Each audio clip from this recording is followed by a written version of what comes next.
2021. What a blessing to have made it to this new year. But 2020?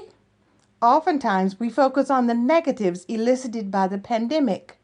However, Southside had a lot to celebrate. Last March 23rd, we welcomed to this world Amara Ruff, the daughter of Patrick and Sharonda Ruff and little sister to Alana. Then on May 12th, here comes Cadence Tarver. Tiffany Emerson had another daughter, and Kalia a little sister. Then first-time parents Makari and Devin McCary welcomed Makai on December 23rd. Best present ever. Graduates? William Corbett, Cameron Williams, and Robert Willis graduated from high school. Tiffany Emerson and Deneen Jones earned college degrees. Then a new ministry, Pause. Oh, our young people, giving them a purpose that was awesome in unifying them spiritually and keeping them engaged. Then our media team intensified their skills to meet the demand of keeping the Southside family connected, informed, and worshiping God together. Join us as we look into this year that we've had during this pandemic and how the Lord has strengthened us in our faith. You know, we've had some members who've been impacted by this virus and have really had some life-changing moments, including my family. But the Lord has been with us every step of the way through this storm. So stay with us as we share a year of faith, Christians and the COVID pandemic.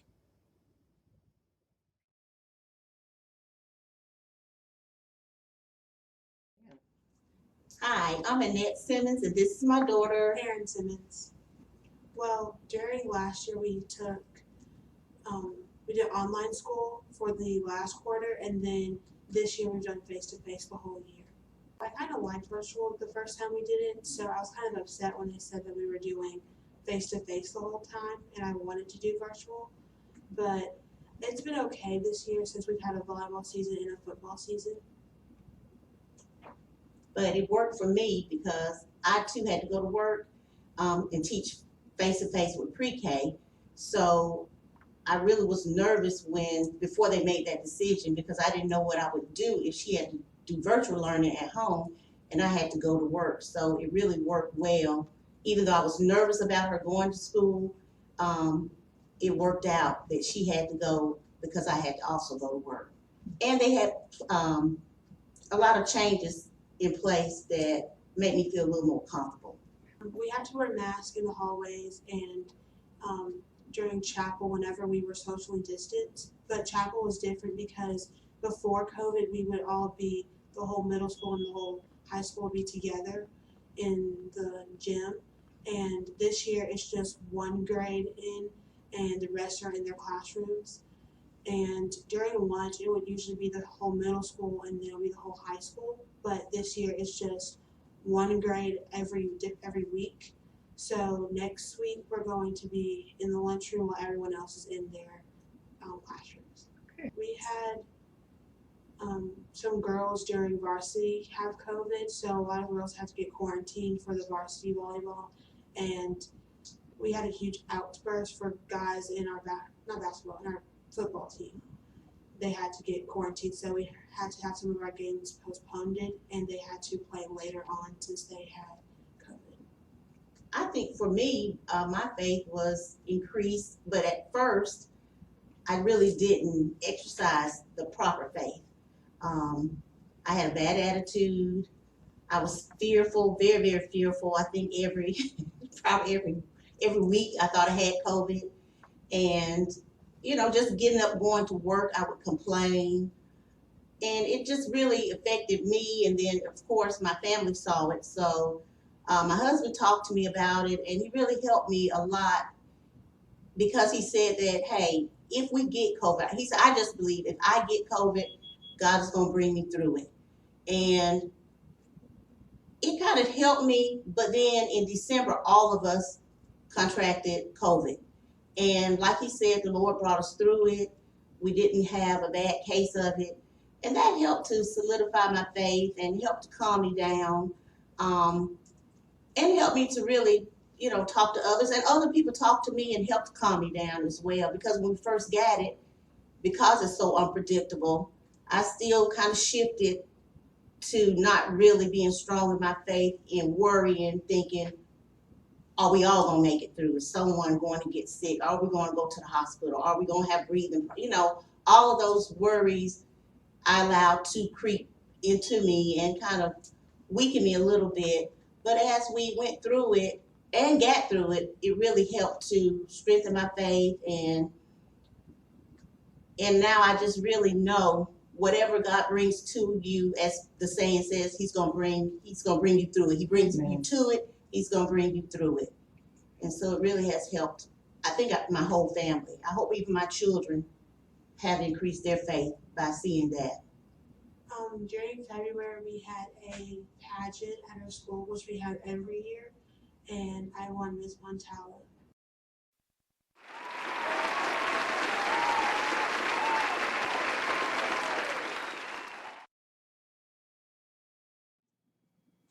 Hi, I'm Patrice Smith. I'm a member here at Southside Church of Christ. I'm also a member of the Fantastic Acapella Chorus, and I do sing alto. I am a first grade teacher at Highland Avenue Elementary School. I have been in that capacity about 6 years. Overall, I have been teaching for 14 years. The coronavirus has really put and changed, and it's just a whole paradigm shift right now. And COVID has been a challenge for our students as well as for us teachers. We have some students that do not have access to digital equipment and tools, so that has been a challenge for us as well. So we had to put a plan in the best way that we could to transition into a virtual platform. And it has been challenging, and it has been positive, and it has been negative in some ways. Some students have embraced it, even some of us teachers, we have embraced it. The challenge is we have to do both face-to-face as well as virtual and do it simultaneously. So that's where the challenges have come in, trying to make sure that there's a balance, providing those resources for our students in the virtual platform as well as in face-to-face. However, with face-to-face, we still have to maintain social distancing. So we have to make sure the students are safe, but school is not how it used to be. It's not a traditional way that we used to do it. So now we have to be creative and find ways to reach our students.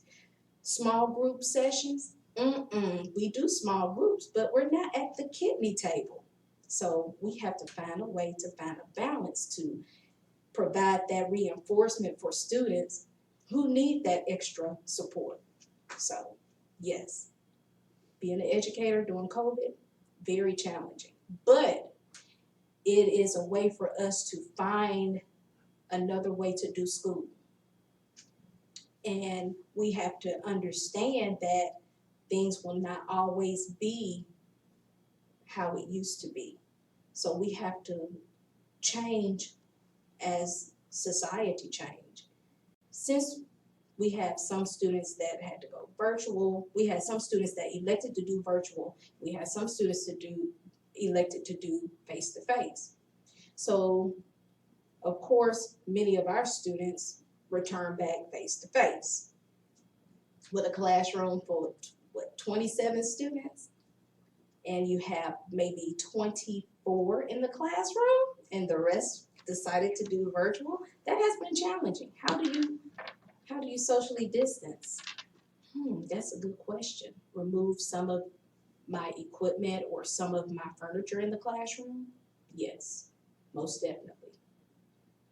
And then the challenge part is reminding the students to keep your mask on. That's hard for me to do, but we had to do it. And then contact tracing. Who sits in what desk? You have to maintain that desk or seating chart. And when someone gets ill, yes, it's a protocol, it's a process, and everyone has to be notified. Do we disclose that student's information? Of course not. FERPA wouldn't let us do that. We couldn't do that. So, yes, some of those things that we had to do. I also put in equipment in my classroom to safeguard my classroom for my students as well as myself, as well as our specialists too. Since they are moving around, we can't just transition throughout the building. So we have breakfast as well as lunch and snacks, all those things in the classroom. Music in the classroom.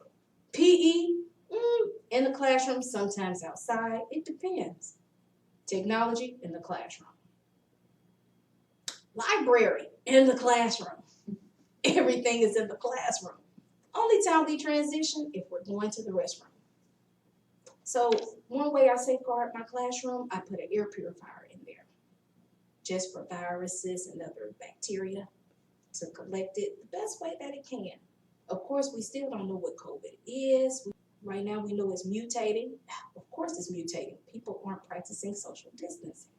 People are not protecting themselves. So of course it's mutating. And I also put in a diffuser, and I use different essential oils to kind of kill the bacteria and viruses in the air the best way I can.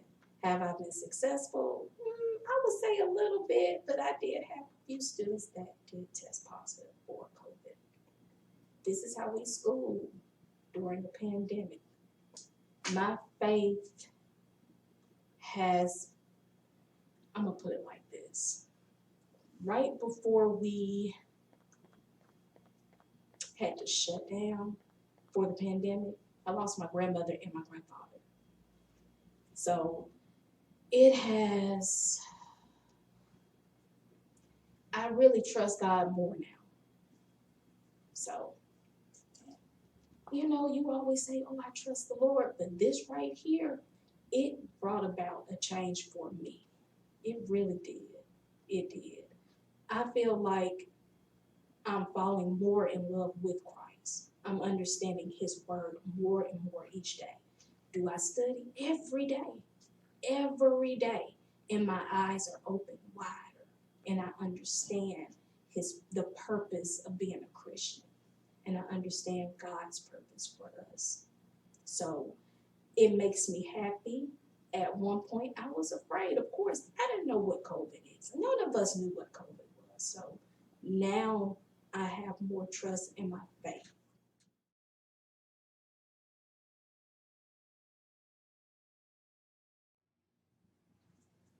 Hi, I'm Tanjanika Corbett. I am an ultrasound technologist here at Baptist Health Systems in Montgomery, Alabama.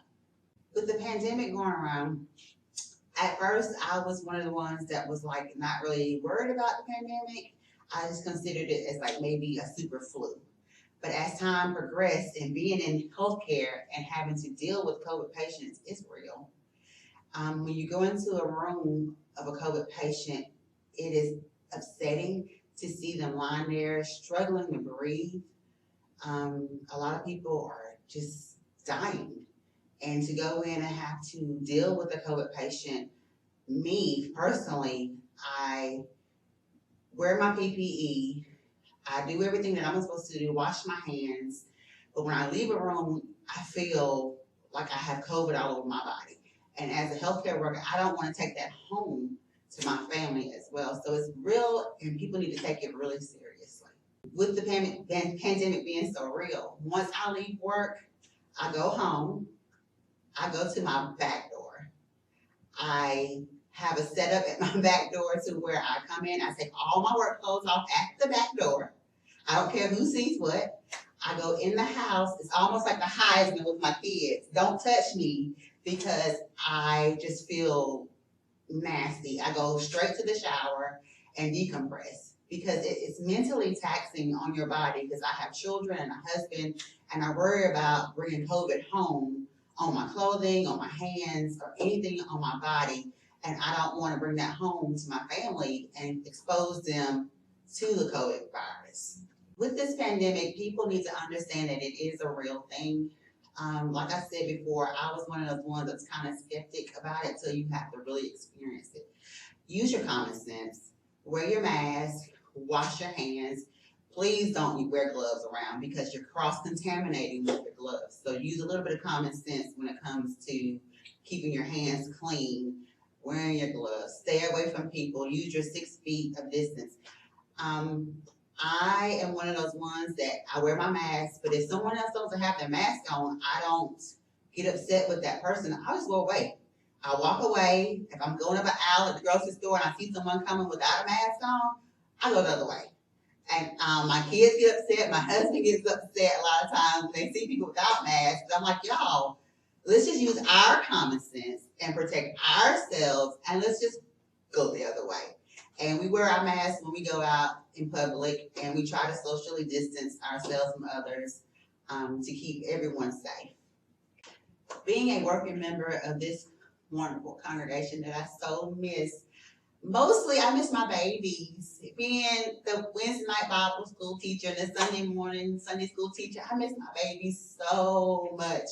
I always try to leave a lasting impression with my babies, and you always wonder if the work that you're doing with them is making an impression on them. And I miss my babies so much. I miss my family. I miss hugs. I miss our greetings. I miss seeing our faces. I miss everything about being here at the building, and I hope soon we'll be able to come back together again and get our hugs and not be afraid to touch each other during this crazy time in the world.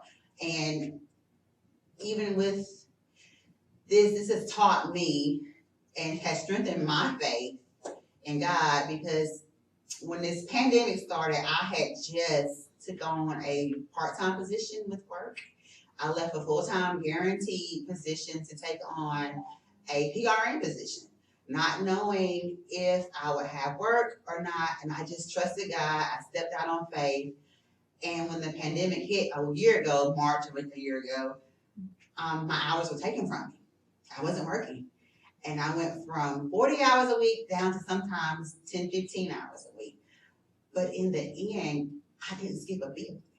God has blessed me hand over hand. I have not missed a meal. I have not missed a bill. I have not missed a trip that I want to go on. My God has covered us and blessed us more in this 2020 pandemic, 2021 pandemic than I don't know if he's ever have, but I haven't skipped a beat. So I am so grateful to God, and it's only because of God that we have been able to survive this real pandemic. So I'm so grateful, and I give him all the glory and all the praise for all that I have been through during this pandemic.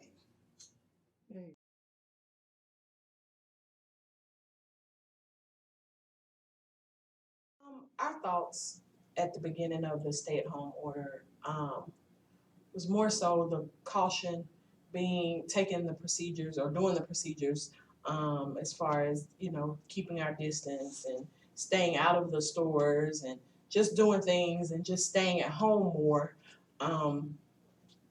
and just making sure that the kids, we made sure that we had conversations with the children just to make sure that they understood the cautiousness that they needed to be aware of as far as going out, and if we had to go out, what we needed to do.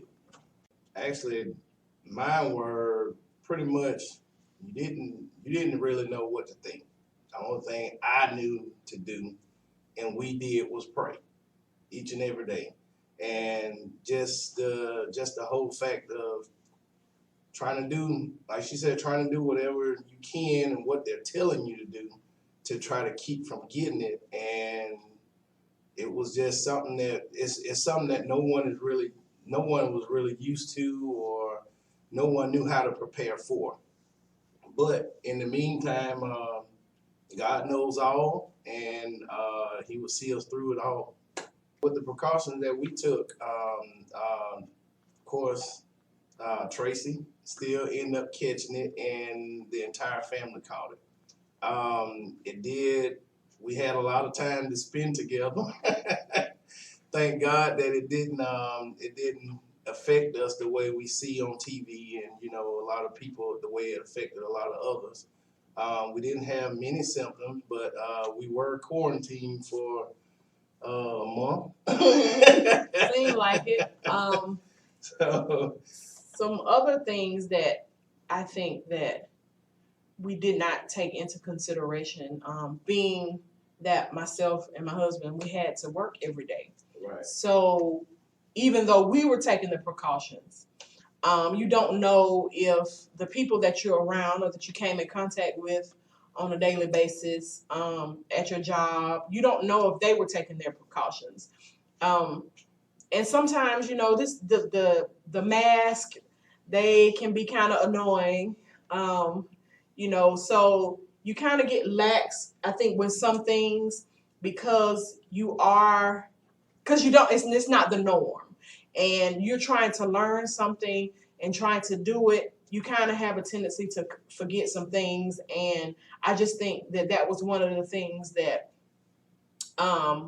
may have kind of caused some things, because you just feel like you can't look at somebody and know what they have or what they don't have. So that was one of those things that we just weren't aware of. And even though we spoke in our family about what we should do, just knowing that other people that we came in contact with, they were not doing the same thing. Through prayer, through this entire pandemic, it really teaches you patience. Your faith is really it will be shaken, but that comes from it goes back to the Christian that's within you. We actually continue to pray, and it works. I would tell anybody it works. We made it through. And like I said, thank God, without many symptoms, many serious symptoms that a lot of other people experience. The media itself can scare you, and if you don't have that connection with Christ, it can really get you to a low point in your life. Just because I had seen so much in the media about it and the negativity about it, it scared me. And that's one thing about being a Christian. You're scared still you know who you can depend on, which is Christ, but you're still scared. And you don't know the outcome. And I think, me personally, it has really, really, with prayer, it has opened my eyes to how I look at and how I do different things, because at that moment, I can just remember, and I'm just going to be honest, I just remember that moment that I had to get down on my knees and I cried. That's the only thing I could do besides the prayer, was because of what was going on in the world and the things that the media has put out about the seriousness of the COVID itself. It was very, very scary. But the prayer life, to know Christ, you have to have that connection. As one of the leaders of this congregation, I am missing my church family. It's something that I don't think nobody would really get used to, with having to do church from home via YouTube, media streaming, but it's nothing like being united and all in one place in God's house, and interacting with each other. Coming from somewhere, I haven't been with Southside since I was a baby. But of course, those friendships, you just miss, the talking to and even the word. It feels different when you're sitting in your living room versus being in this building.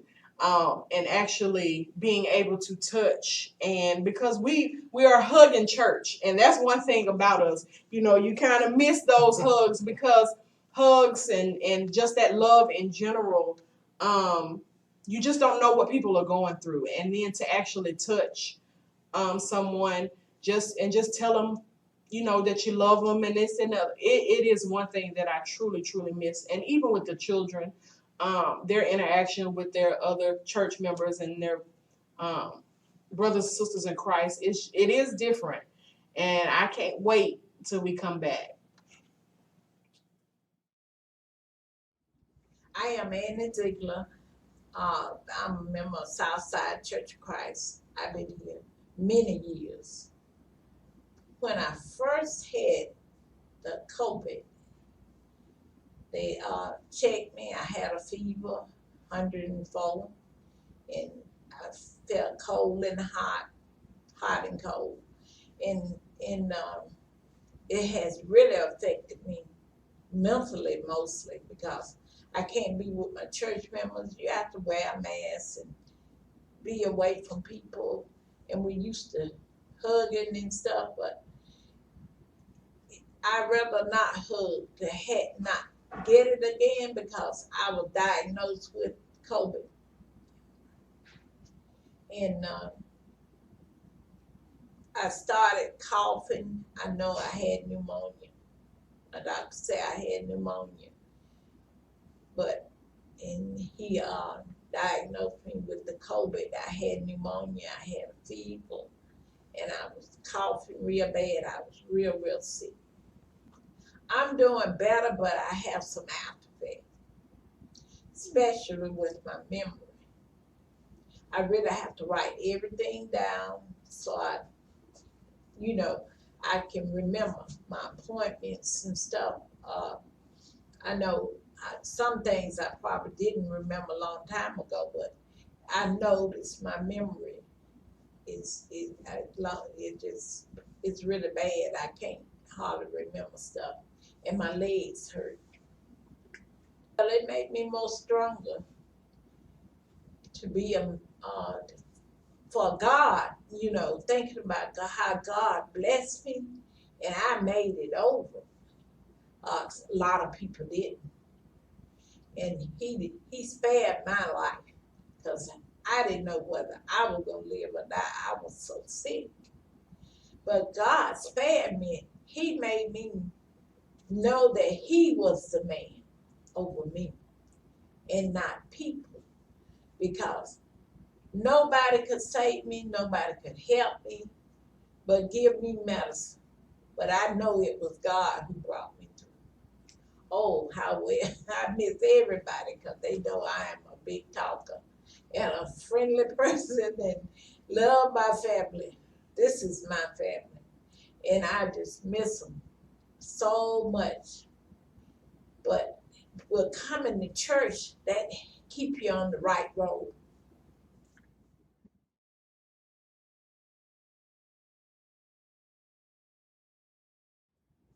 I'm Cassandra Wright, And I'm Delbert Madison, I'm Augusta Beans. and we're cousins.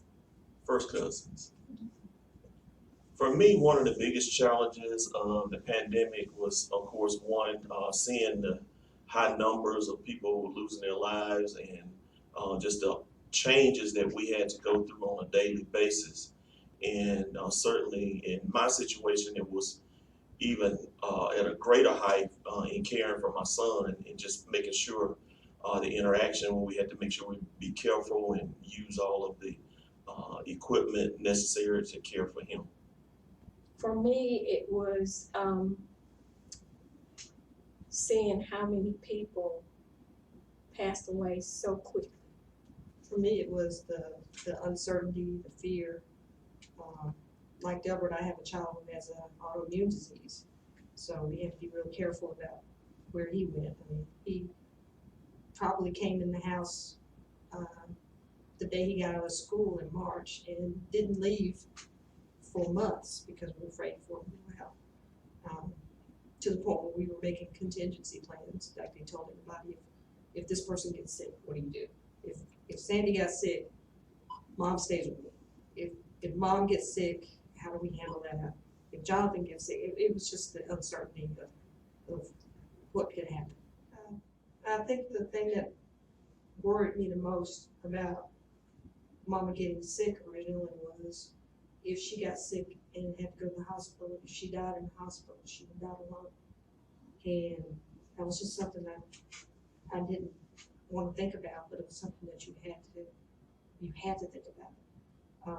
But as far as handling memorials and funeral services differently, I've never been, I don't want to say a fan of funerals, but sometimes it makes it harder when you have a funeral and it's almost like you're reliving that death all over again.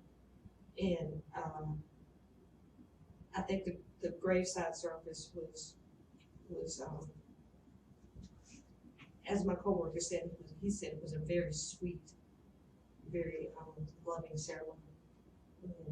And when I think about that, that's how I felt. It was very sweet. It was very different. It was a challenge because Southside is a loving family, and we knew that they would wrap their arms around us. But because of the pandemic, we weren't able to all get together, and it just was different. It just was a challenge, but our Southside family came through for us, and even if they stood in the driveway and we stood in the doorway, they still came and took care of us, and we just appreciated it so much. I would have to say the word that's been used a lot during the pandemic is pivot, and just finding a different way to do things. And so with the loss of my aunt and my son, the church family rallied around us. And although, like Sandy said, we couldn't physically touch everyone, love was shown in different ways, whether it was increased phone calls, text messages, emails, those type things, and you could just feel the love and the support. And so that was really huge for us during that time. And I would say, from my standpoint, July the 14th will never be the same for me. I know that I have to embrace it. And my level of faith is what has gotten me to this point. And I know going forward, I have to continue to lean on God to get through it. I would have to say that our faith sustained us. I mean, going back our years of coming up in the church, I mean, we were rooted and grounded in faith. So, when you hit those low moments or those valley moments, that's what sustains you. Like we all said, we had the love from our friends and family, but you're still in that valley. You feel like you're in that valley by yourself, and you definitely have to lean on God even more, and that's what will help sustain you. I think we were always very close growing up. As we got older and started living our lives, we kind of, not that we grew apart, but we just weren't as close as we were. I guess you guys agree. We weren't as close as we were when we were kids. But having to go through what we went through, just a few months apart, kind of brought us all back together. In lieu of flowers, we asked people to donate to the Alzheimer's Association. So we've been keeping that up and encouraging people. And also, for me, noticing other people's loved ones and what they're going through, and trying to help them and talk to them about, dementia and Alzheimer's. My aunt was like a second mom to me, and we were like extremely close from, a little boy all the way through adulthood. And the thing that my aunt always would say is, she would look at you and say, you make sure you do the right thing. We would have multiple discussions, and we would cut up and have fun with it, but she always said at the end of the day, you make sure you do the right thing, because she wanted us to do things to make God look good. And so, continuing her legacy in that way, working in the church, being faithful, doing the right thing. And so the second thing I would say is with Delbert, Delbert left a legacy for a lot of us. He touched people from his wheelchair in just a mighty way, which was truly amazing, even to the point when he was in the bed 80% of the time. So one of the things I wanted to do is start a foundation to continue his legacy. And so what we're going to do is provide scholarships for high school students, and we're going to start at Carver High School first. And so we're going to get that student who had to overcome some challenges in their lives. So we're excited about the process. We're close to doing a full launch, hopefully in the next month, but we're really excited about the students that we'll be able to touch in his name. Serving our Lord, serving our community, and serving this congregation are our greatest strengths.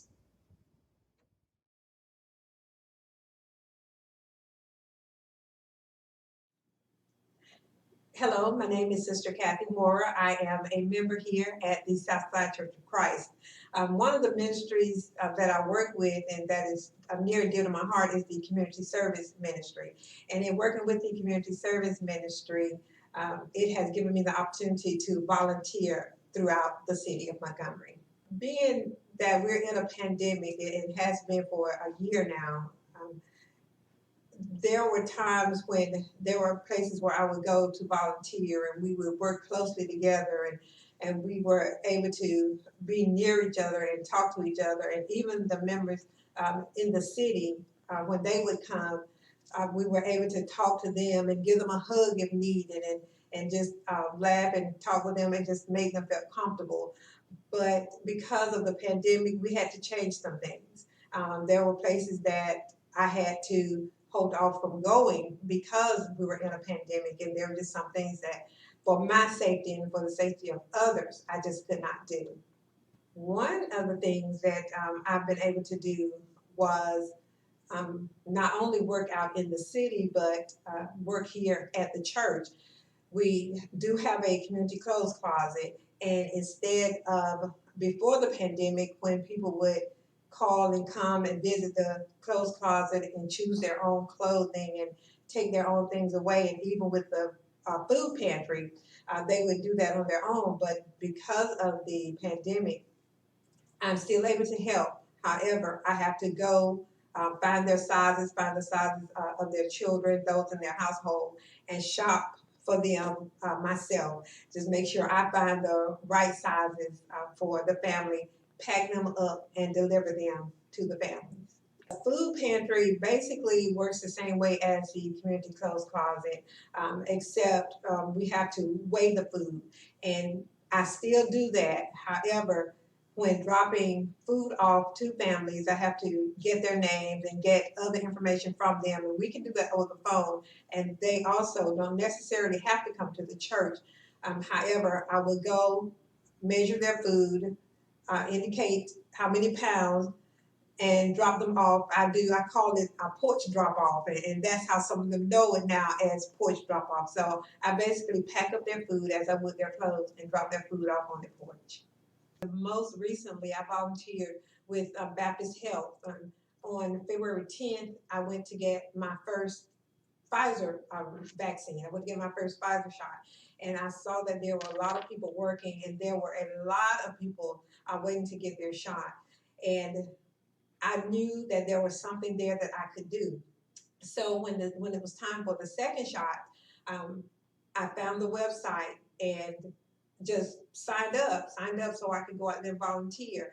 And although it was wet and rainy, I was still willing to go so I can help make sure other people were vaccinated, because that is what we're trying to get to.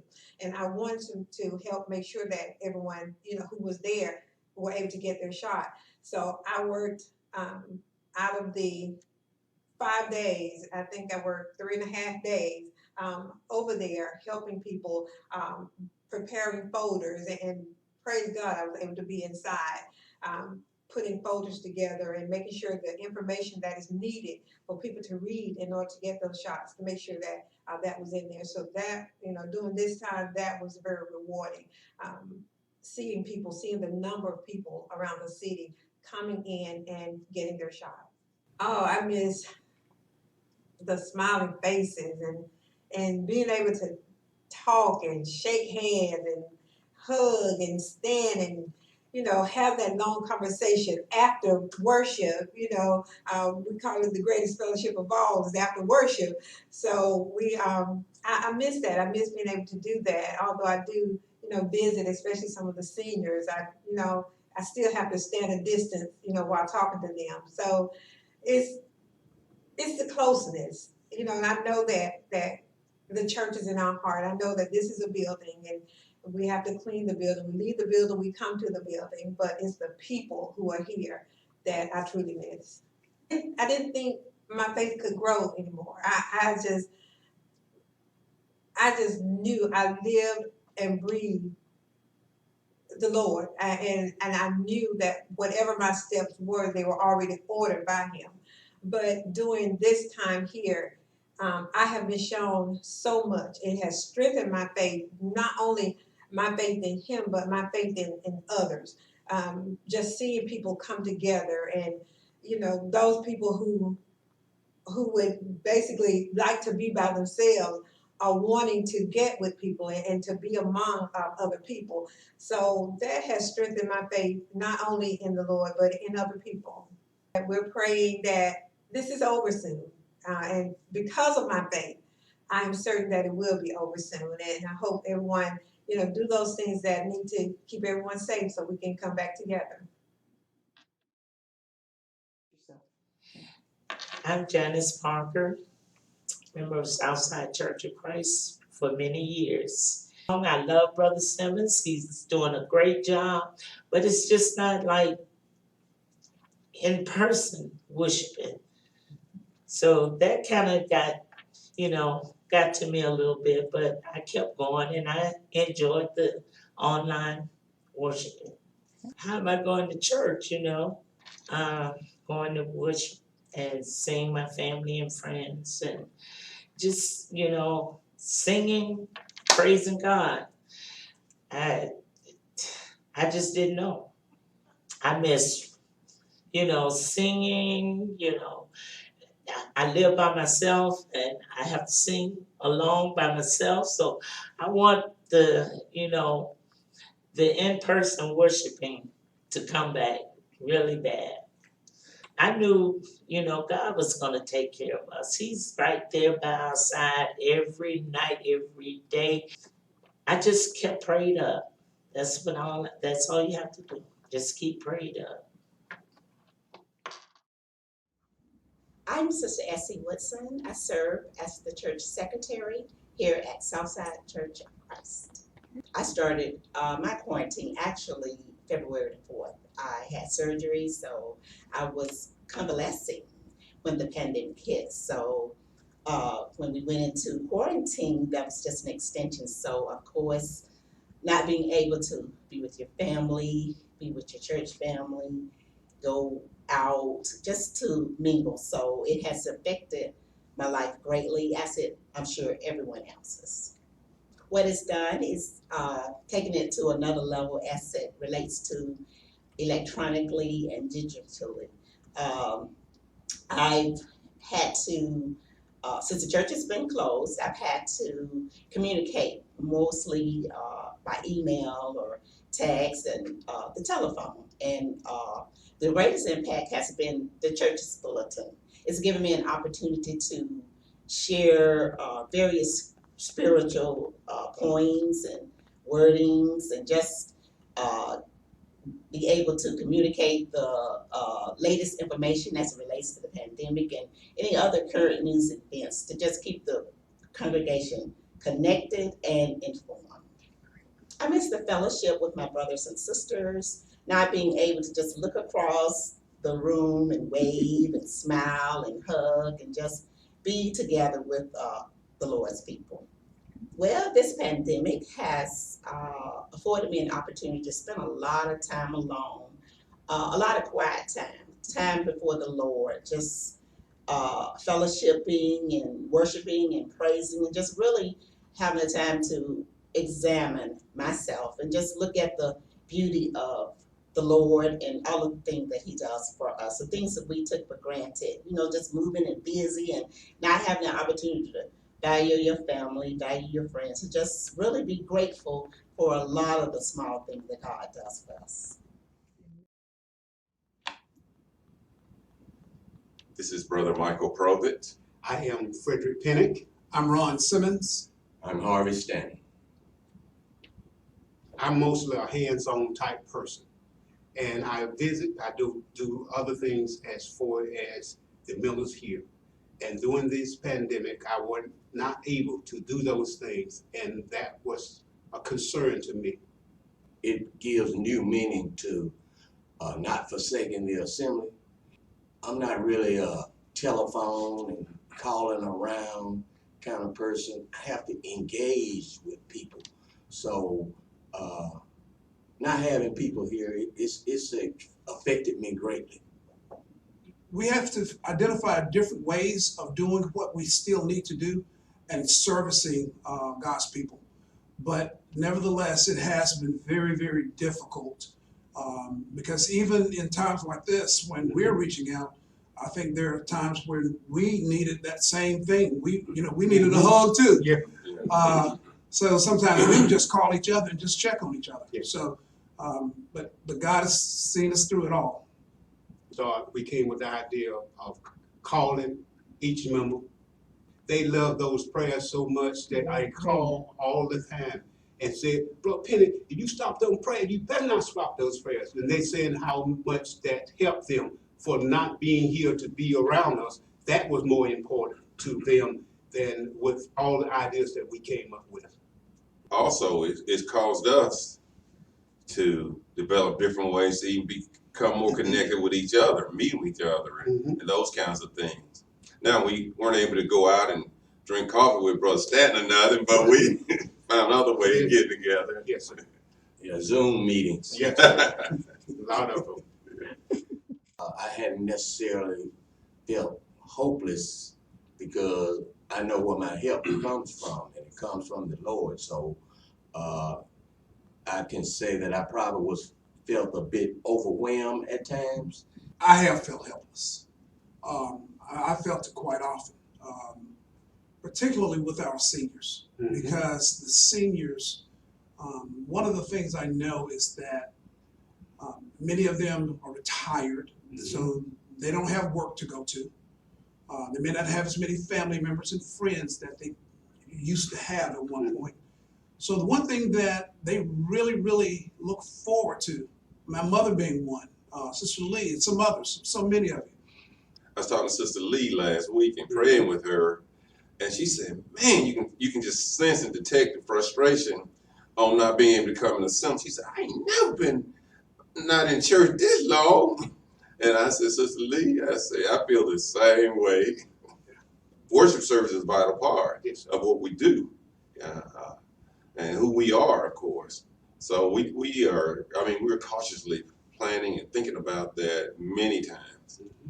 The truth of the matter is, Southside was ahead of the game before most organizations in this area. And I know that simply because of, just where I work. And so some of the processes and procedures that were put in place, making sure that we altered how we did communion. We purchased masks, we purchased sanitizers. We had a process in place when we opened worship service back up of how you come in and how you exit the building. Even with that, we wanted to also make decisions that with the data that was given, that we made sure people were safe, and then we come back at the right time. We put the procedures in place. We believe that God was going to take care of us, and I believe He has. I think it has strengthened my faith. I know it has strengthened my prayer life because I pray a lot more, and I think I'm getting more deliberate in my prayer, and it just it's strengthened me spiritually because the COVID touched my family. Okay. Everybody in my family tested positive. And through prayer and medication, everybody made it through. Amen. Through that faith in God, you know the morning's coming. That's my word. The morning is coming. And you hold on as a Christian. We all gonna go through it. The Bible tells us we gonna go through some difficulty. We're not gonna get away out of this life with not going through something. And then when that comes, there's hope. God gives us hope. And you stay in that word, God's gonna give us some hope. And after that hope, we see where the morning will come and we'll get beyond this. And that's what I hold on to. I think that, there were some frustrating moments for me. A good bit of you looking at this knew that I worked at a residential facility, had about 50 kids, had about 70-some staff, and I know God protected me. One of the things I think COVID has done for us is cause us to be creative with the tools that God has given us too. When the Bible talks about in Hebrews, forsake not the assembling of yourselves, that is so you can encourage one another. That's very, very important. So that connectivity and those relationships are critically important to our personal growth and the growth as a church and Christian development. So we have to make sure that we understand that the work of the church doesn't stop because the doors of the building are closed. Yes, sir.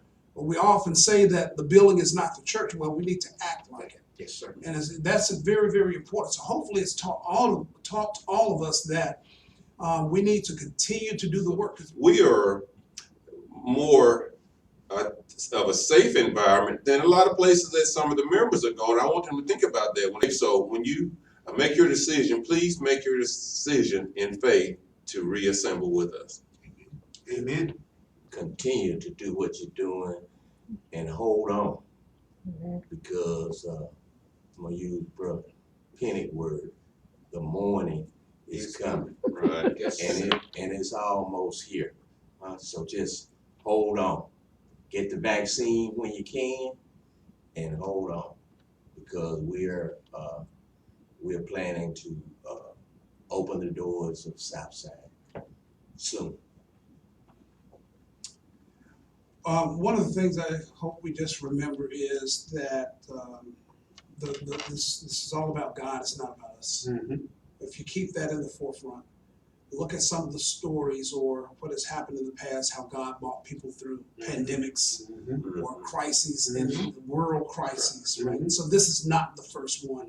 Maybe the first one in our life, but it certainly is not the first one. How he's brought people through plagues and through slavery and all these things. So if he's done it before, he'll do it again. He's doing it now. And I also believe there is a lesson in all of this. So let's look for the lesson. Don't look for how bad things are, but look for the lesson. And I think there are quite a few lessons that we can learn from it. And the thing what's so important is, as we as leaders sit around and talked about what we were going to do, our main objective was to our members, not even ourselves, to our members, for them to stay steadfast and have hope and faith in believing that God's going to take care of them in spite of this pandemic, in spite of it. If we just hold on for a little while, it's just a little while, it's just been a year, but hold on and have faith. The morning is going to come. I'm not just saying that. And I believe that the morning is going to come. And I guess finally, the lesson and the blessings. We think about the lesson, of course, learning how to coexist and continue with ministry work, the work of the church and the kingdom, and also the blessing. The blessing in the vaccine, the blessing in the stimulus. Okay, it ain't Biden and Harris and all that. That's all good and perfect gifts from above. That's right. So don't get it twisted, as the young folk would say. So the lesson and the blessing and the charge to continue our work until the end. Thank you for tuning in. Pray for us as we continue to grow. We've had 4 baptisms and 2 to return to the Southside family. Continue your giving, stay safe, and continue to keep the faith. I'm Ron Simmons. May God bless you and keep you. Until we see you again, goodbye.